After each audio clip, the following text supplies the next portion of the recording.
नमस्कार, सुपरफास्ट 100 में आप सभी का स्वागत है। मैं हूं बरखा बली। सुपरफास्ट 100 में सबसे पहले नजर डालते हैं देश और प्रदेश की बड़ी खबरों पर।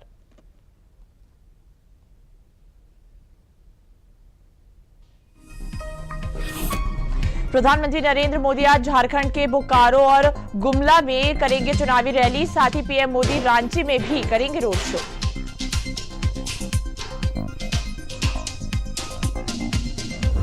गृह मंत्री और वरिष्ठ भाजपा नेता अमित शाह ने मुंबई में भाजपा का संकल्प पत्र किया जारी। संकल्प पत्र में 20 प्रमुख बिंदुओं को किया गया शामिल।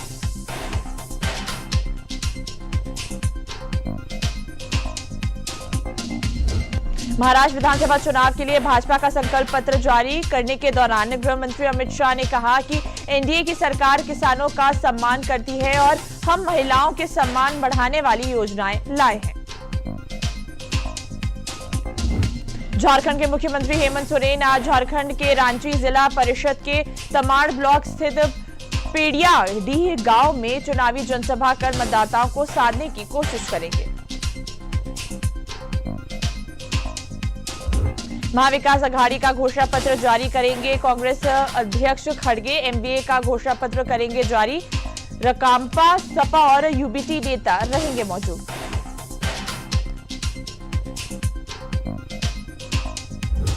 कांग्रेस उम्मीदवार प्रियंका गांधी की आज 4 विधानसभा क्षेत्रों में रैली। प्रियंका गांधी का आज नुक्कड़ सभा का भी कार्यक्रम।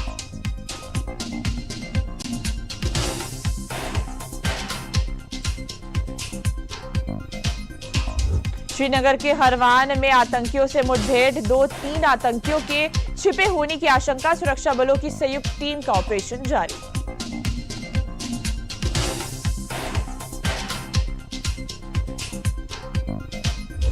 झारखंड के मुख्यमंत्री हेमंत सोरेन आज झारखंड के रांची जिला परिषद के तमाड़ ब्लॉक स्थित पेड़ियाडीह गांव में चुनावी जनसभा कर मतदाताओं को साधने की कोशिश करेंगे।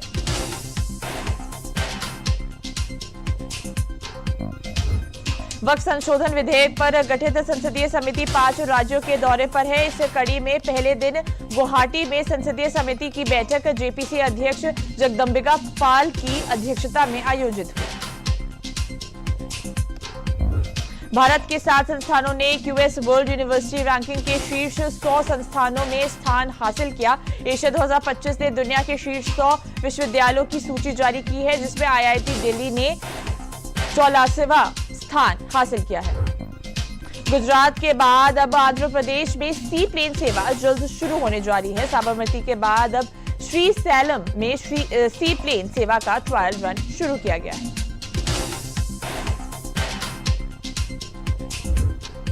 बिहार से लौटने वाले यात्रियों के लिए रेलवे ने विशेष प्रबंध किए। इस संदर्भ में आज चलाई जा रही है 177 विशेष रेलगाड़ियां।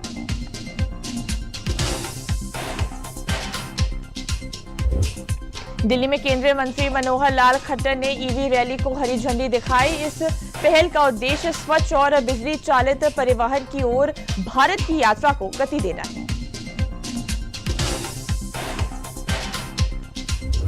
नौसेना प्रमुख एडमिरल दिनेश त्रिपाठी ने कहा है कि भारत के पास महासागरों की निगरानी के लिए प्रभावी तंत्र है। साथ ही उन्होंने ये भी कहा कि चीन हमारे हित वाले क्षेत्र में क्या करती है, उस पर हमारी कड़ी नजर है।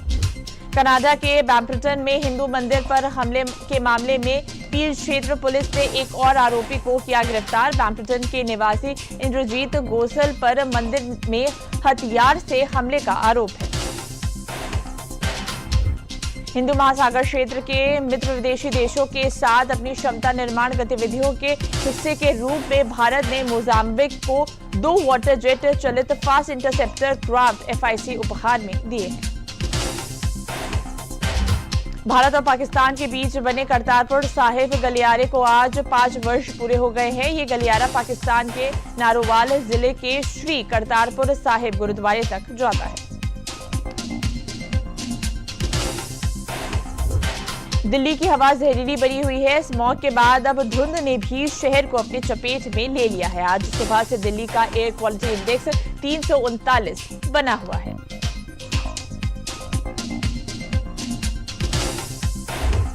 दिल्ली के प्रदूषण पानी से विदेशी पक्षियों के आगमन पर खासा असर पड़ रहा है। यहां अभी तक यमुना का किनारा साइबेरियन पक्षियों के अठखेलियों से गुलजार होता था।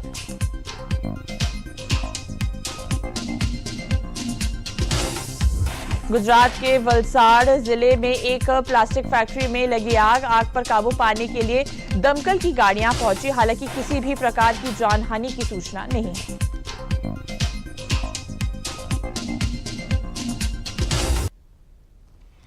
तो सुपरफास्ट 100 में आगे बढ़ने से पहले लेते हैं विराम।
सुपरफास्ट 100 में अब नजर डालते हैं उत्तर प्रदेश की कुछ बड़ी खबरों पर। मुख्यमंत्री योगी आदित्यनाथ आज प्रदेश की 9 विधानसभा सीटों पर हो रहे उपचुनाव के लिए करेंगे 3 जनसभाएं। कटहरी, फूलपुर और मंझा विधानसभा क्षेत्र में भाजपा प्रत्याशियों के समर्थन में करेंगे रैली। रक्षा मंत्री राजनाथ सिंह ने लखनऊ में स्वर्गीय टंडन की प्रथम पुण्यतिथि पर आयोजित श्रद्धांजलि और राजनीति में शालीनता, शुचिता और सेवा विषय पर आयोजित परिचर्चा कार्यक्रम में हुए शामिल। रक्षा मंत्री और सीएम योगी ने उनको दी श्रद्धांजलि। मुख्यमंत्री योगी आदित्यनाथ ने कानपुर में सीसामाऊ उपचुनाव को लेकर विशाल जनसभा को किया संबोधित। कहा, बीजेपी लोक कल्याण की गारंटी है, हर गरीब को आवास, राशन कार्ड सहित अन्य योजनाओं का मिल रहा है लाभ। वाराणसी में समाजवादी छात्र सभा द्वारा लगाए गए पोस्टर पर सियासी बवाल। भाजपा ने समाजवादी पार्टी को घेरा। विवादित पोस्टर में अखिलेश यादव और राहुल गांधी को अर्जुन तथा श्रीकृष्ण के रूप में चित्रित किया गया है। केंद्रीय राज्य मंत्री एसपी सिंह बघेल ने पर्यटकों के लिए हर रोज रात 11 बजे तक पूरे साल ताजमहल खोलने की मांग की है। इसके लिए एक पत्र पर्यटन मंत्री जयवीर सिंह को सौंपा।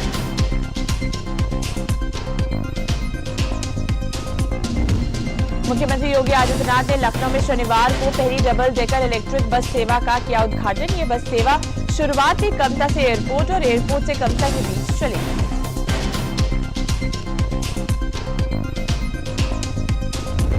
कृषि मंत्री सूर्य प्रताप शाही ने प्रदेश में रबी फसल की बुवाई को सुचारू रूप से संचालित करने हेतु उर्वरकों की उपलब्धता सुनिश्चित करने के लिए आवश्यक निर्देश दिए।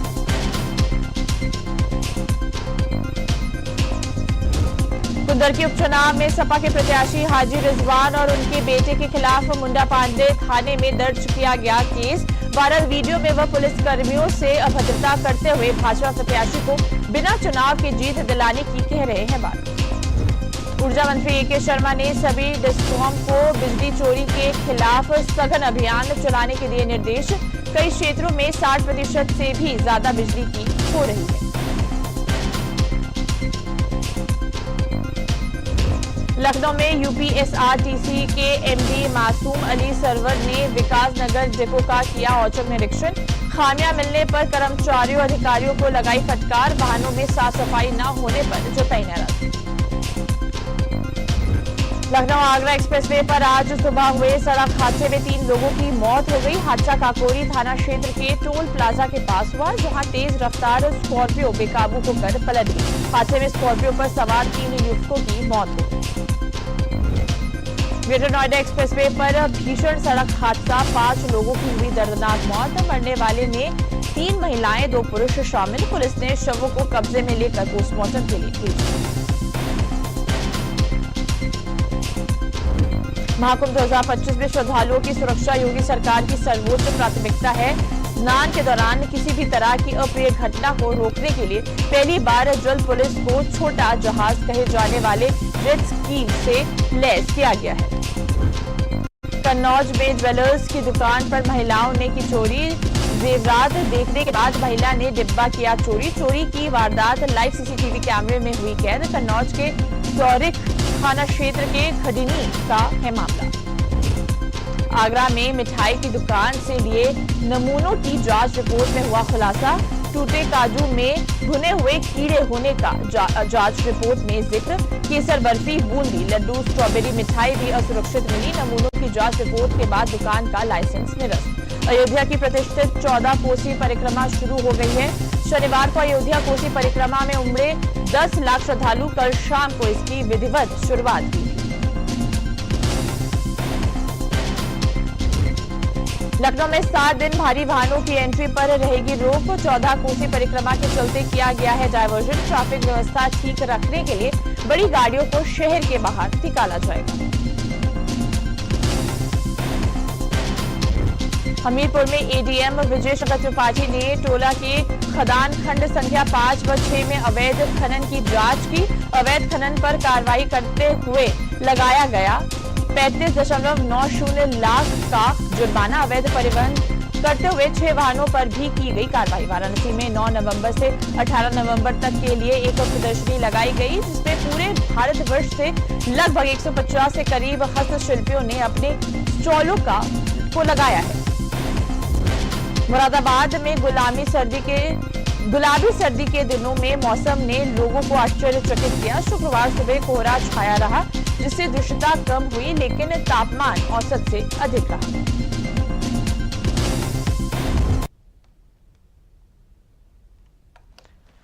प्रदेश की बड़ी खबरों के बाद अब नजर डालते हैं देश के विभिन्न प्रदेशों की बड़ी खबरों पर। हरियाणा में 5 साल से अनुबंध पर काम कर रहे 1,20,000 कच्चे कर्मचारियों की सेवाएं 58 साल की आयु तक करने के निर्णय पर विधानसभा में मुहर लगेगी। 13 नवंबर से शुरू हो रहे विधानसभा सत्र में हरियाणा संविदात्मक कर्मचारी विधेयक 2024 रखा जाएगा। हरियाणा के सीएम नायब सिंह सैनी ने कहा, एमएसपी पर धान की खरीद 27 सितंबर को शुरू की गई थी। भारत सरकार के निर्देशानुसार एमएसपी पर फसलों की खरीद सुनिश्चित की गई है।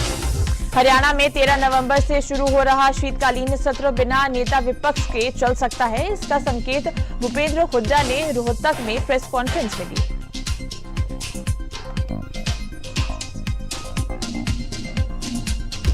हरियाणा विधानसभा उपाध्यक्ष कृष्णा मिद्रा रोहतक पहुंचे, जहां विभिन्न कार्यक्रमों में भाग लिया। इस दौरान उन्होंने कहा, इस बार करीब 40 नए विधायक चुनकर आए हैं, उनको समय दिया जाएगा क्योंकि उनकी मांग है कि समय बढ़ाया जाए।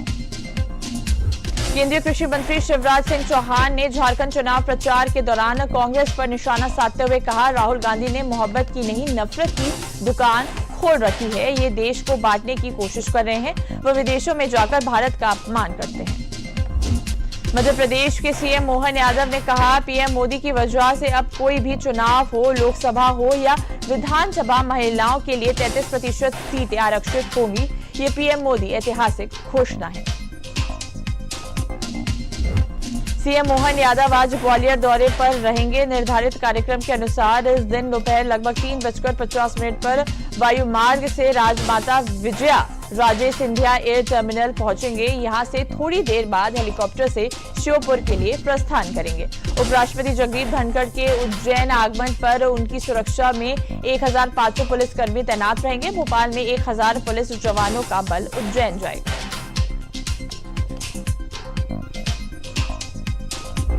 आंध्र प्रदेश के मुख्यमंत्री एन चंद्रबाबू नायडू ने गन्नवरम हवाई अड्डे के विस्तार कार्य की समीक्षा बैठक की। इस दौरान केंद्रीय उड्डयन मंत्री राम मोहन नायडू भी मौजूद रहे।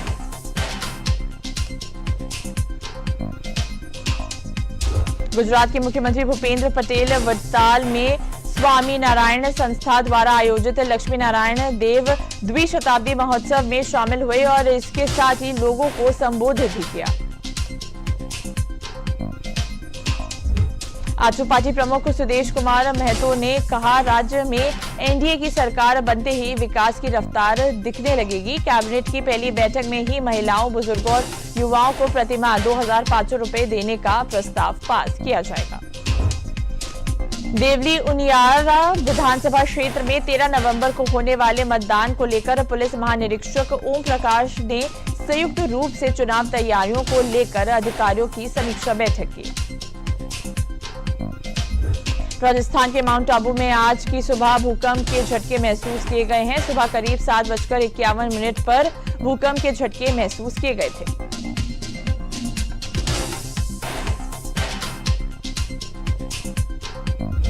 बिहार की 4 विधानसभा सीटों पर 13 नवंबर को उपचुनाव होगा, जिसके लिए चुनाव प्रचार 11 नवंबर की शाम को खत्म हो जाएगा।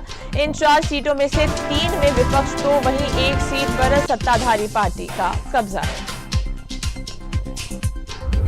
राज्य के सभी स्कूली बच्चों के लिए आधार कार्ड बनाना अनिवार्य हो गया है। शिक्षा विभाग ने नवंबर-दिसंबर तक सभी बच्चों के आधार कार्ड बनाने के निर्देश दिए हैं।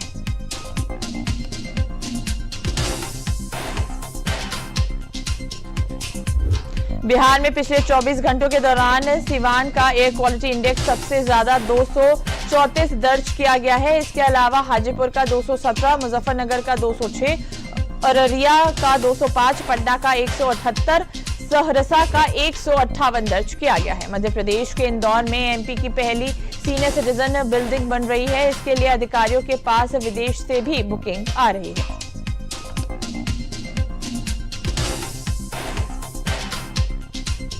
हिमाचल प्रदेश के बीट बिलिंग में संपन्न पैराग्लाइडिंग वर्ल्ड कप में अमेरिका के ऑस्टिन कोकस ने बाजी मारी। 8 दिन तक चली प्रतियोगिता में ऑस्टिन कोकस पहले स्थान पर है।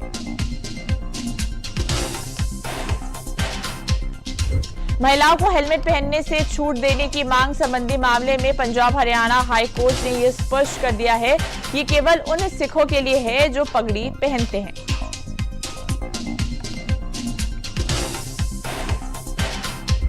जगन्नाथ मंदिर की मेघनाद दीवार में कुछ दिनों पहले रिसाव की खबर सामने आई थी। इस पर टीम की अहम बैठक हुई।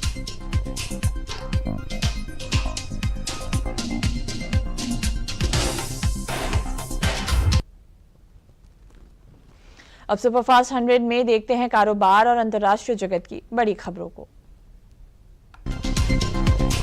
एयरपोर्ट अथॉरिटी ऑफ इंडिया हवाई अड्डों पर किफायती जोन बनाने जा रही है, जहां यात्री सस्ते में खाना पीना खरीद सके।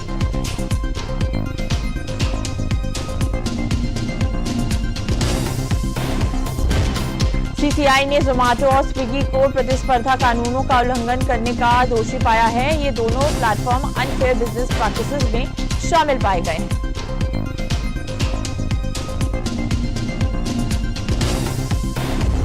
एशियन पेंट्स ने 2024-25 की दूसरी तिमाही में 694.64 करोड़ रुपए का मुनाफा दर्ज किया, जो पिछले साल के मुकाबले 42% कम है। पिछले साल कंपनी का मुनाफा 1,205.42 करोड़ रुपए था। इस हफ्ते सोने चांदी के दामों में गिरावट देखने को मिली है। इस हफ्ते सोने की कीमत में 1,043 की कमी हुई, तो वहीं चांदी के दाम में इस हफ्ते 2,371 रुपए की कमी हुई। जिनका लॉजिस्टिक्स का आईपीओ 13 नवंबर से शुरू होगा। रिटेल निवेशक इसे 18 नवंबर तक खरीद सकते हैं और अलॉटमेंट 19 नवंबर को होगा और शेयरों की लिस्टिंग 21 नवंबर को होगी। खाद्य तेलों की कीमतों में बढ़ोतरी के कारण अक्टूबर में वैश्विक खाद्य कीमतें 7.3% बढ़ गई हैं, जिससे वैश्विक खाद्य सूचकांक पिछले 18 महीनों के उच्चतम स्तर पर पहुंच गया। ये जानकारी एफएओ की रिपोर्ट में दी गई है। दिल्ली, मुंबई और लखनऊ समेत कई शहरों में प्याज की कीमतें बढ़ गई हैं। थोक बाजारों में प्याज की कीमत 40 से 60 रुपए प्रति किलो में से बढ़कर 70 से 80 रुपए प्रति किलो हो गई है। केंद्रीय मंत्री निर्मला सीतारमण ने बेंगलुरु में कहा कि सार्वजनिक डिजिटल बुनियादी ढांचे ने छोटे कारोबारियों की मदद की। उन्होंने बताया कि सरकार और अन्य संबंधित पक्षों ने इसे सफल बनाने में अहम भूमिका निभाई। वर्चुअल क्रेडिट कार्ड में ऑनलाइन शॉपिंग करते समय कार्ड डिटेल्स को तुरंत जनरेट करके आसानी से पेमेंट कर सकते हैं। इससे पेमेंट करना बेहद आसान होगा।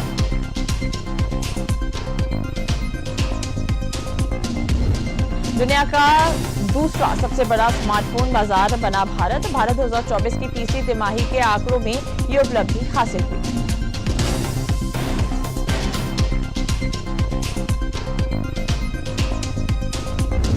पाकिस्तान में एक्स पर बैन होने के चलते डोनाल्ड ट्रंप को एक्स पर बधाई देकर फंसे पाकिस्तान के प्रधानमंत्री शहबाज शरीफ। ये बैन खुद शहबाज शरीफ की सरकार ने लगाया था।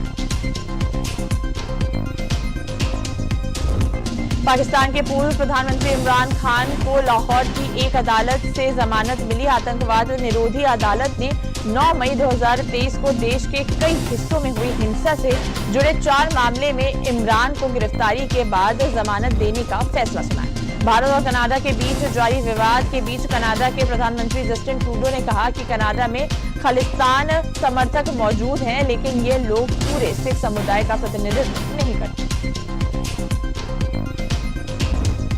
बांग्लादेश के चिटगांव में हिफाजत-ए-इस्लाम नामक इस्लामिक समूह ने इस्कॉन के खिलाफ रैली निकाली, जिसमें इस्कॉन भक्तों को पकड़ने और मारने के नारे लगाए गए।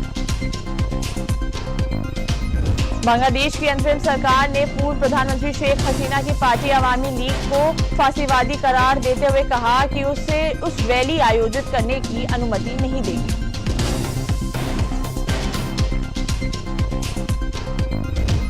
कतर ने गाजा में युद्ध विराम के प्रयासों से खुद को अलग कर लिया है और हमास से दोहा का कार्यालय बंद करने को कहा है। कतर ने यह कदम इसलिए उठाया क्योंकि हमास इजरायली बंधकों की रिहाई और युद्ध विराम की वार्ता में सहयोग नहीं कर रहा है। व्हाइट हाउस के अनुसार राष्ट्रपति जो बाइडेन और डोनाल्ड ट्रंप शपथ ग्रहण से पहले ओवल ऑफिस में मिलेंगे। ये बैठक चुनाव के बाद राष्ट्रपति के बीच पारंपरिक होती है। नवनिर्वाचित अमेरिकी राष्ट्रपति डोनाल्ड ट्रंप ने ट्रंप-वेंस उद्घाटन समिति के गठन की घोषणा की, जो 20 जनवरी 2025 के उद्घाटन कार्यक्रम की योजना बनाई।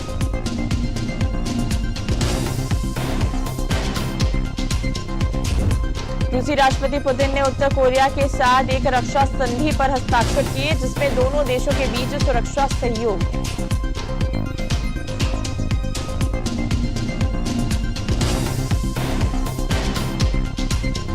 केट मिडलटन ने इस साल कैंसर का इलाज कराने के बाद लंदन में स्मृति दिवस कार्यक्रम में भाग लिया।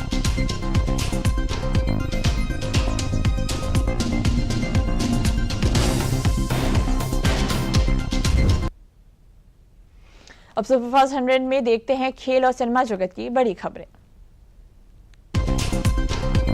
ऑस्ट्रेलिया ए ने इंडिया ए को दूसरे अनऑफिशियल टेस्ट में 6 विकेट से हरा दिया है। इसी के साथ ऑस्ट्रेलिया ने सीरीज 2-0 से जीत ली। सीरीज का पहला मैच मेजबानों ने 7 विकेट से जीता था। इंडिया बनाम साउथ अफ्रीका T20 सीरीज का दूसरा मुकाबला आज गकीब्राह के सेंट जॉर्ज पार्क में खेला जाएगा, जिसका समय अब शाम 8:30 से बदलकर 7:30 कर दिया गया है। ऑस्ट्रेलिया में 22 नवंबर से बॉर्डर गवस्कर ट्रॉफी 2024-25 शुरू होगी। पहले टेस्ट मैच का आयोजन पर्थ में होगा और ऑस्ट्रेलिया ने अपनी 13 सदस्यीय टीम का ऐलान भी कर दिया है। सीके नायडू ट्रॉफी में हरियाणा और मुंबई के बीच मैच चल रहा है। गुरुग्राम क्रिकेट ग्राउंड पर यशवर्धन दलाल ने 451 गेंदों पर 400 रन बनाए, जिसमें 44 चौके और 10 छक्के शामिल थे। बांग्लादेश ने अफगानिस्तान के खिलाफ 3 एकदिवसीय मैचों की श्रृंखला का दूसरा मैच 68 रन से जीत लिया। शारजाह में खेले गए इस मैच में बांग्लादेश ने 7 विकेट पर 252 रन बनाए। 3 बार के ओलंपिक और विश्व चैंपियन और मौजूदा विश्व रिकॉर्ड धारक जेलेंस्की बने नीरज चोपड़ा के नए कोच। ये लंबे समय से नीरज चोपड़ा के आदर्श भी रहे हैं। भारतीय हॉकी टीम के कप्तान हरमनप्रीत सिंह को अंतर्राष्ट्रीय हॉकी फेडरेशन ने साल 2023-24 के लिए सर्वश्रेष्ठ पुरुष खिलाड़ी चुना। कप्तान हरमनप्रीत सिंह ने पेरिस 2024 ओलंपिक में क्वार्टर फाइनल, सेमीफाइनल में गोल समेत कुल 10 गोल दागे थे। यूनाइटेड अरब क्लासिक्स के उद्घाटन मैच में आज भारत का मुकाबला श्रीलंका से होगा। दुबई में हो रही इस प्रतियोगिता में कल भारत ने प्री क्वार्टर फाइनल में बांग्लादेश को 9-1 से हराया। भारत की सिंड्रेला दास ने इटली के लिंग्रानो सबियांडुरो में WTT यूथ कंटेंटर में अंडर 15 गर्ल्स सिंगल्स का खिताब जीता। फाइनल में उन्होंने दिव्यांशी भौमिक को 3-2 से हराया। महिला एशियाई हॉकी चैंपियनशिप ट्रॉफी 2024 कल से राजगीर बिहार में शुरू होगी। मुख्यमंत्री नीतीश कुमार इसका उद्घाटन करेंगे। 6 टीमें इस प्रतियोगिता में भाग लेंगी जो 20 नवंबर को खत्म होगी। अभिषेक बच्चन अपनी अपकमिंग फिल्म में एक अलग रोल में आएंगे नजर, जिसकी झलक आई सामने। फिल्म के डायरेक्टर सुजीत सरकार हैं और ये 22 नवंबर को सिनेमाघरों में रिलीज होगी।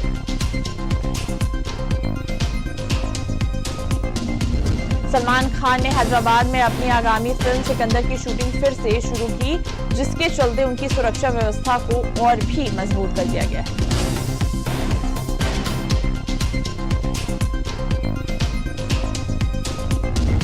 अल्लू अर्जुन की फिल्म पुष्पा द रूल की टीम अगले महीने एक बड़े ट्रेलर लॉन्च की शुरुआत करने के लिए तैयार है, जो कोलकाता, चेन्नई, कोच्चि, बेंगलुरु, मुंबई जैसे स्थानों पर जारी रहेगा और अंत में हैदराबाद में समाप्त होगा। भूल भुलैया 3 ने फिर पकड़ी रफ्तार। शुरुआती आंकड़ों के मुताबिक 9वें दिन इस फिल्म में एक बार फिर से उछाल लेते हुए 13.77 करोड़ रुपए की कमाई।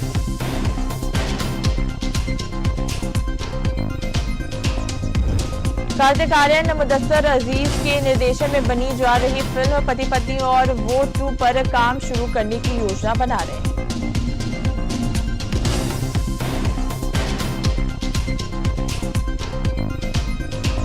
रामचरण और कियारा आडवाणी की फिल्म गेम चेंजर का टीजर लॉन्च हुआ। इस फिल्म को शंकर ने डायरेक्ट किया है और टीजर लॉन्च इवेंट लखनऊ में हुआ।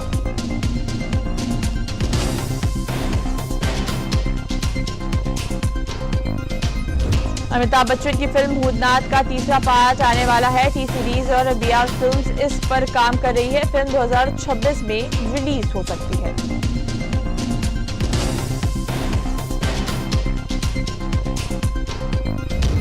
Captain America brave new world का नया ट्रेलर रिलीज हुआ, जो सुपर विलेन के रोमांचक सफर को दिखाता है। फिल्म में हैरिसन फोर्ड ने थैंडियास रॉस का रोल किया है।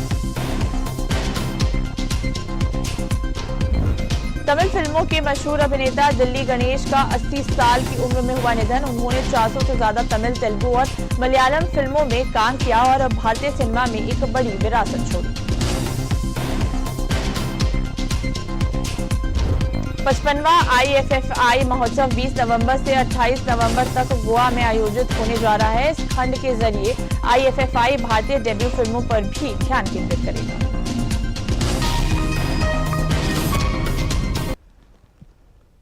तो सुपरफास्ट 100 में अभी के लिए बस इतना ही। मुझे दीजिए इजाजत। नमस्कार।